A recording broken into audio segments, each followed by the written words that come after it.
নমস্কার, আমি clinical dietician Surangana Rana. আজকে কথা বলবো কোন কোন খাদ্যগুলো ইনক্লুড করলে রক্তে আমাদের হিমোগ্লোবিনের মাত্রাটা ইনক্রিজ করতে হেল্প করবে। ফার্স্টেই বলি মিট।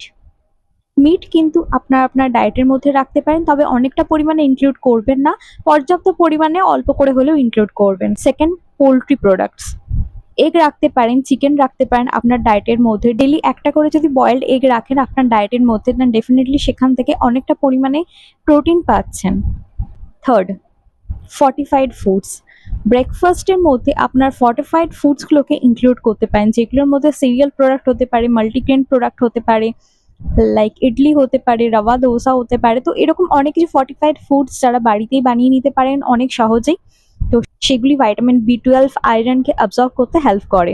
তারপরে বলি ফ্রুটস।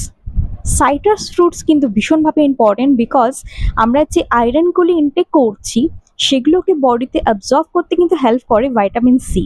তো ভাইটামিন সিটাও কিন্তু ভীষণভাবে ইম্পর্টেন্ট আয়রনের সাথে সাথে। Green leafy vegetables. তো গ্রিন লিফি ভেজিটেবলস অনেকেই আপনারা জানেন, ব্রকলি ইনটেক করতে পারেন, ক্যাপসিকাম ইনক্লুড করতে পারেন আপনার ডায়েটের মধ্যে।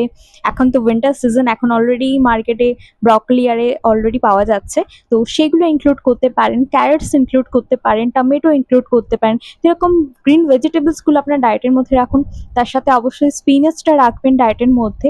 তো এইভাবে ডায়েটটা যদি মেনটেন করেন, দেন ডেফিনেটলি হিমোগ্লোবিনের মাত্রা কিন্তু অনেকটা ভালোভাবে ইনক্রিজ করবে। সুস্থ থাকবেন, ভালো থাকবেন, দেখা হচ্ছে পরের ভিডিওতে।